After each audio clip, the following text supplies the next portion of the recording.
Assalamualaikum warahmatullahi wabarakatuh. Nama saya Melania Kartikasari dari kelas 7H NPM 1712029. Dalam video ini kita akan membahas tentang dunia. Nah, pertama kita akan belajar dulu mengenai tokoh yang berhasil mengendalikan dunia melalui uang, serta kita akan belajar tentang pencetakan uang untuk menangani krisis ekonomi. Pertama, kita akan belajar mengenai Freemasonry. Nah, Freemasonry adalah sebuah perkumpulan yang terdiri dari laki-laki dan perempuan yang berpikir tentang kehidupan, yang melihat pengertian politik itu lebih luas tentang seperti HAM dan pernyataan-pernyataan tentang hidup. Freemason ini memiliki beberapa tingkatan, yaitu di Loji Biru mempunyai 3 tingkatan. Di antaranya adalah pemula, companion, dan master. Tingkatan master menghabiskan waktu sekitar 5-6 tahun. Nah, keberadaan Freemason ini ditunjukkan dari media arsitektur. Dari media arsitektur ini dapat mendeteksi dan menganalisa unsur-unsur Freemason yang terkandung dalam bangunan tersebut. Freemason ini mengambil simbol-simbol dari kebudayaan sebagian dari tradisi Alkitab. Sejarahnya, Freemason ini pertama kali mengembangkan cerita legenda tentang pengembangan kuil Salomon dan menafsirkan perbendaharaan arsitektur pada masa itu. Hal tersebut menjadi landasan arsitektur klasik sampai sekarang. Kita bisa menemukan melalui perbendaharaan arsitektur yang dipakai Freemason. Kita bisa melihatnya pada gedung yang dibangun pada abad ke-19 sampai 20. Pada bagian segitiga di bagian atap gedung diubah dengan tampilan modern oleh arsitektur. Pada awal pendidikan Beaux-Arts, mereka mempelajari bentuk-bentuk bidang geometri antik. Tujuan orang-orang ini ikut bergabung dalam Freemason pada umumnya, mereka ini ingin menambah pertemanan. Kemudian karena sejak dahulu mereka merasa dipaksa untuk menerima jawaban tanpa harus mempertanyakan atau dapat dipertanyakan, untuk itu mereka menghabiskan waktu untuk menemukan kebenaran. Pendapat Freemason tentang Sang Pencipta yaitu mereka meyakini bahwa Sang Pencipta mengajarkan para Freemason mencari cara untuk menjelaskan tentang hidupnya, mencari cara untuk menjelaskan tentang dunia, bukan tentang pencipta, melainkan tentang sesuatu yang lain. Dan semua itu disampaikan para Freemason melalui arsitektur. Melalui media tersebut, mereka ingin semua orang tahu tentang apa yang dimaksud para Freemason. Dibentuknya Freemason ini adalah untuk memajukan kemanusiaan. Mereka menyebut ide adalah demokrasi sebagai landasan. Maka dapat diambil kesimpulan bahwa Freemason adalah sebuah konspirasi demokrasi. Nah, kemudian kita lanjut belajar tentang Illuminati. Illuminati itu apa sih? Illuminati adalah sebuah kelompok atau organisasi rahasia yang bertujuan menguasai dunia di bawah kepemimpinan kaum Zionis dan menghapuskan semua agama yang ada, dengan menggunakan segala cara untuk mencapai tujuannya. Illuminati ini mengacu pada Bavarian Illuminati, sebuah kelompok rahasia yang eksis hanya selama 1 dekade dari tahun 1776 hingga tahun 1785. Organisasi tersebut didirikan oleh Adam Weishaupt, seorang profesor hukum Jerman yang sangat meyakini cita-cita pencerahan atau Enlightenment yang mirip-mirip organisasi persaudaraan lain seperti Freemason. Gagasannya, Illuminate Norden dipromosikan di kalangan elit. Weishaupt berniat mengajarkan logika, kedermawanan, dan nilai-nilai sekuler lainnya yang dapat mempengaruhi kepuasan politik ketika mereka berkuasa kelak. Nah, seperti sudah menjadi rahasia umum, para tokoh Illuminati menguasai sebagian besar ekonomi dunia, yang dengan itu mereka bisa mengatur dan mengarahkan pemerintahan negara-negara di dunia. Salah satu cara dan jalan mereka mempengaruhi akal dan pola pikir masyarakat dunia adalah melalui industri musik dan film. Nah, maka di masa itu disinilah umat Islam harus menyadari bahwasannya menjadikan artis dan penyanyi Hollywood sebagai idola dan role model dalam perilaku atau fashion dan gaya hidup, karena kebanyakan mereka membawa dan menyisipkan ajaran serta gaya hidup yang diinginkan oleh kaum Zionis bagi masyarakat dunia sehingga bisa menguasai mereka. Nah, mereka ini kerap menggunakan selebritas untuk mempengaruhi masyarakat dunia dengan musik. Seperti tadi sudah dijelaskan, dengan juga aksi panggung dan gaya hidupnya yang mengumbar seks dan pornografi serta gaya hidup bebas, nilai dan agama. Illuminati ini dikenal melakukan banyak hal yang tidak biasa di mata orang awam. Nah, mereka menggunakan simbol, misalkan menggunakan simbol burung hantu, mengadopsi nama samaran untuk menghindari identifikasi dan memiliki hierarki yang rumit. Apakah kelompok Illuminati ini mempengaruhi dunia? Dari teori konspirasi menyebutkan Illuminati berhasil mengambil alih kekuasaan pemerintah dunia dan masih mengendalikannya hingga saat ini. Namun, dari para sejarawan cenderung berpendapat organisasi rahasia itu setengah berhasil mempengaruhi dunia. Pengaruh Illuminati ini dapat dilihat tergantung pada apa yang Anda yakini tentang kelompok tersebut.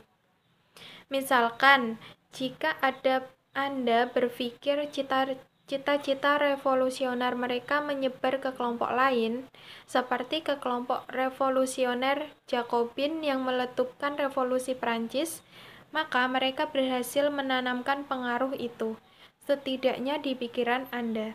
Nah, sekarang Rothschild ini adalah keluarga paling kaya di dunia. Keluarga keturunan Yahudi Jerman itu memiliki kekayaan hingga 500 miliar US dollar dari dinasti perbankan yang dibangun dan dikelola bersama secara turun-temurun.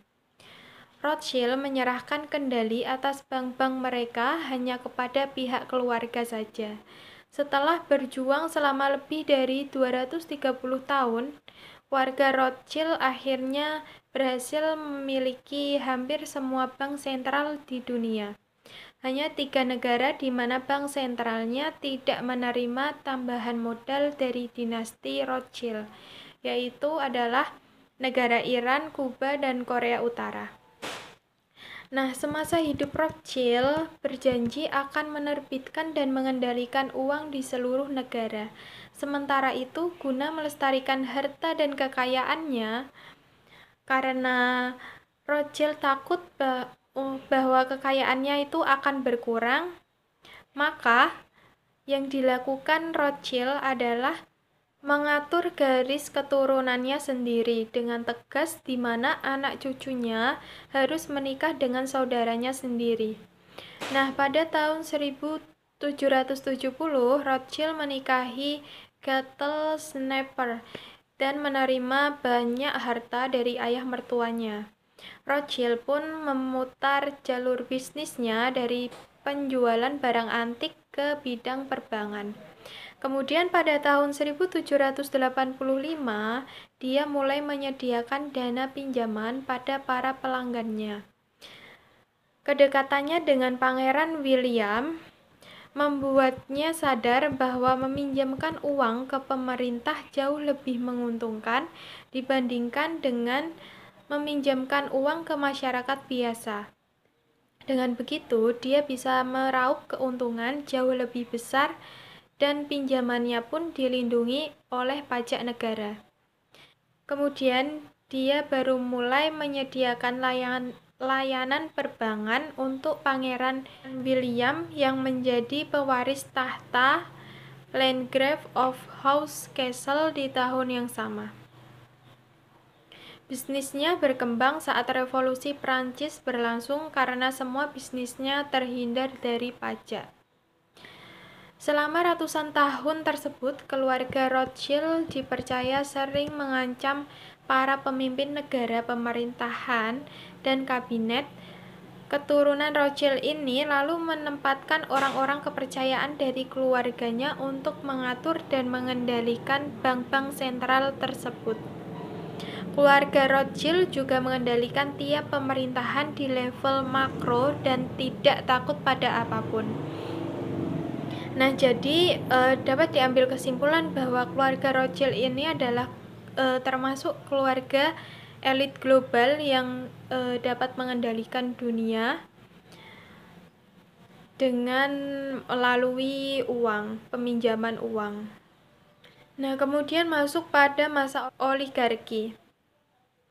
Apa sih oligarki itu? Oligarki adalah sebuah struktur pemerintahan di mana kekuasaan berpusat hanya pada sekelompok orang. Jadi seringkali golongan ini mengendalikan kekuasaan sesuai dengan kepentingan mereka sendiri. Menurut Aristoteles, oligarki yang makna literalnya dapat diterjemahkan menjadi kekuasaan oleh segelintir orang, merupakan manifestasi pemerintahan yang buruk. Oleh karena sifatnya yang elitis dan eksklusif, terlebih lagi biasanya beranggotakan kaum kaya, oligarki tidak memperhatikan kebutuhan masyarakat luas dan yang membutuhkan. Oligarki dapat dilihat dari komitmen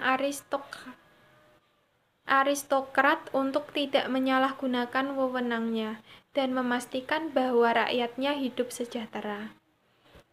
Selanjutnya kita akan belajar tentang bagaimana sih sistem percetakan uang di dunia ini. Salah satunya melalui MMT, yaitu Modern Monetary Theory, adalah teori moneter modern tentang ide mencetak uang sebanyak-banyaknya untuk mengatasi krisis ekonomi di tengah pandemi yang menimbulkan perdebatan panas sekarang ini ya. MMT ini adalah sebuah perbedaan besar dari teori ekonomi konvensional yang diakui dan berjalan saat ini. Ide besarnya adalah pemerintah tidak perlu takut dengan defisit anggaran yang tinggi, ancaman inflasi, stabilitas nilai tukar, hingga pengeluaran besar-besaran untuk memulihkan perekonomian. Pemerintah bisa memainkan perannya dalam mengontrol masalah-masalah ekonomi ini secara klasik seperti inflasi. Dengan sistem uang fiat saat ini, MMT berasumsi pemerintah bisa mencetak uang sebanyak yang mereka butuhkan untuk mendorong ekonomi tumbuh. Sektor UMKM berkembang, beban utang terdistorsi, dan penyediaan pekerjaan terpenuhi. Sistem uang fiat memungkinkan pemerintah mengontrol mata uang mereka sendiri. Nah, supaya lebih jelas, contohnya itu dalam kondisi negara butuh banyak uang untuk mendorong ekonomi dan menjaga daya beli rakyatnya, pemerintah cukup dengan mencetak uang meski ada resiko defisit menyebar di sana. Pilihan mencetak uang jauh lebih baik dari mencari utang baru yang dipastikan akan menumpuk selama berpuluh-puluh tahun. Uang baru yang dicetak ini akan diberikan kepada UMKM atau usaha-usaha kecil, pengangguran, rakyat miskin, pegawai, hingga swasta untuk mengerjakan proyek-proyek ekonomi. Daya beli terjaga, bisnis tetap eksis, dan ekonomi tetap berjalan dengan baik. Nah, pilihannya itu hanya dua. Pemerintah itu mau mencetak uang atau pemerintah tetap utang.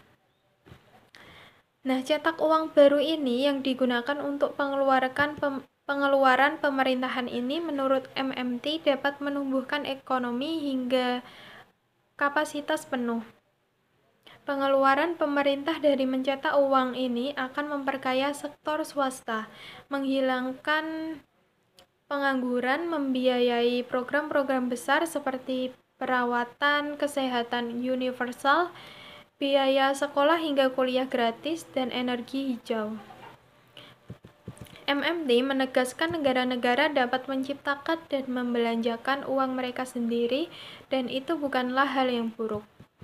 Nah, sekarang kita kenal juga istilah printing money. Printing money ini adalah uang yang dicetak oleh pemerintah tidak dimaksudkan untuk diedarkan secara langsung kepada masyarakat, melainkan digunakan untuk mendanai proyek-proyek manufaktur. Nah, lalu bagaimana peluangnya jika kebijakan printing money ini ditetapkan di Indonesia? Nah, sejumlah ahli ekonomi konvensional Indonesia seperti Menku Sri Mulyani, Rizal Ramli, dan yang lainnya secara tegas menentang gagasan adanya kebijakan untuk melakukan printing money di kala pandemi. Kenapa? Karena kebijakan printing money ini dinilai tidak bisa digunakan sebagai solusi jangka pendek dan malah justru akan memperkeruh dan membahayakan perekonomian di Indonesia. Bukan hanya itu, kebijakan printing money juga dapat berpotensi mengulang kembali kejadian BLBI di tahun 1998. Dari krisis ekonomi di negara Zimbabwe yang diakibatkan karena tingginya tingkat inflasi negara. Ya, tentu kita juga tahu sendiri bahwa dampak nyata dijalankannya kebijakan printing money adalah negara harus bersiap menghadapi gejolak inflasi. Tentu hal ini yang menjadi kekhawatiran tersendiri bagi pemerintah Indonesia. Bagi negara Indonesia, dengan tingkat inflasi negara bisa menjadi bumerang yang dapat menghancurkan perekonomian Indonesia. Pasalnya, jika printing money dilakukan secara besar-besaran, akan membuat peredaran rupiah menjadi tidak terkendali, yang nantinya berakibat pada meningkatnya daya konsumsi masyarakat dan membuat kuantitas barang yang ada di pasaran menjadi berkurang. Hal tersebut dapat memicu terjadinya kenaikan yang sangat tajam terhadap harga barang pasar sekaligus menyebabkan nilai tukar rupiah menjadi turun serta meningkatkan tingkat suku bunga bank. Jika hal tersebut terjadi secara berkepanjangan, bukan tidak mungkin bagi Indonesia akan kembali mengalami krisis ekonomi. Kemudian ada juga istilah SWF adalah Sovereign Wealth Fund, adalah sebuah dana investasi milik negara atau dana negara dipisahkan dari neraca dan diatur secara independen untuk berinvestasi dalam pasar finansial. Menurut IMF, dalam Global Financial Stability Report pada Oktober 2007 lalu, SWF adalah dana investasi spesial yang dibuat atau dimiliki oleh pemerintah untuk menguasai aset-aset asing demi tujuan jangka panjang. Secara umum, SWF didanai dari penghasilan ekspor dan atau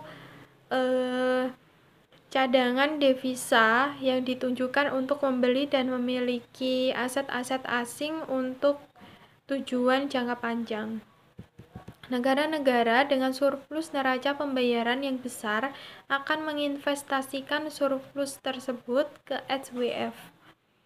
Dana tersebut kemudian dikelola untuk tujuan investasi murni, bukan sebagai cadangan valuta asing yang dikelola oleh bank sentral dengan sangat konservatif Dana investasi yang dikelola dalam SWF dapat berasal dari berbagai sumber.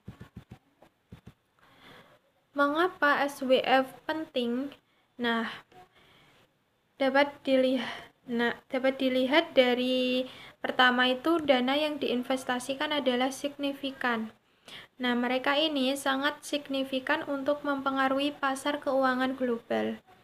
Mereka mengambil saham-saham di institusi keuangan global seperti Morgan Stanley, Citigroup, dan Merrill Lynch selama krisis keuangan.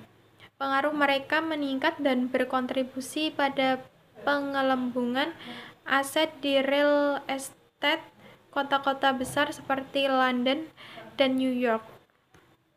Selain itu, dana tersebut juga berpotensial untuk menjadi kelompok penekan dan mendominasi pasar keuangan global. Nilai aset yang dikelola mereka meningkat dari $2,79 triliun pada tahun 2007 menjadi $7,94 triliun pada tahun 2019. Kenaikan ini terutama didorong oleh lonjakan harga minyak selama 2007 dan 2014. Nah, kedua, negara-negara ini memiliki pilihan investasi yang luas. Mereka tidak hanya membeli surat berharga yang diterbitkan oleh negara-negara dengan perekonomian kuat seperti Treasury bills dan dolar US. Mereka juga dapat berinvestasi di institusi keuangan, infrastruktur, maupun perusahaan-perusahaan ternama global. Investasi semacam itu membuat mereka semakin strategis secara ekonomi dan politis. Selain itu, mereka juga tentu saja berkontribusi untuk meningkatkan pendapatan bagi pemerintah. Nah, ketiga, tata kelola kurang transparan. Nah, itu kemudian memunculkan kecurigaan dan kekhawatiran tentang niat investasi. Apakah semata-mata karena alasan komersial atau alasan ekonomi politik saja? Kita ambil contoh investasi di Cina ke perusahaan-perusahaan Amerika Serikat. Nah, itu dianggap sebagai upaya Cina untuk mendapatkan eksposur ke teknologi yang maju dan perekonomian Amerika Serikat. Kemudian pada tahun 2008, hukum internasional meluncurkan Santiago Principles, yakni seperangkat aturan tentang struktur tata kelola yang transparan dan sehat. Selain itu, prinsip-prinsip tersebut juga mengatur bahwa investasi harus bertindak demi keuntungan ekonomi dan bukan atas nama pemerintah mereka. Namun, aturan tersebut bersifat sukarela bagi anggota. Nah, sudah jelas ya teman-teman. Wassalamualaikum warahmatullahi wabarakatuh.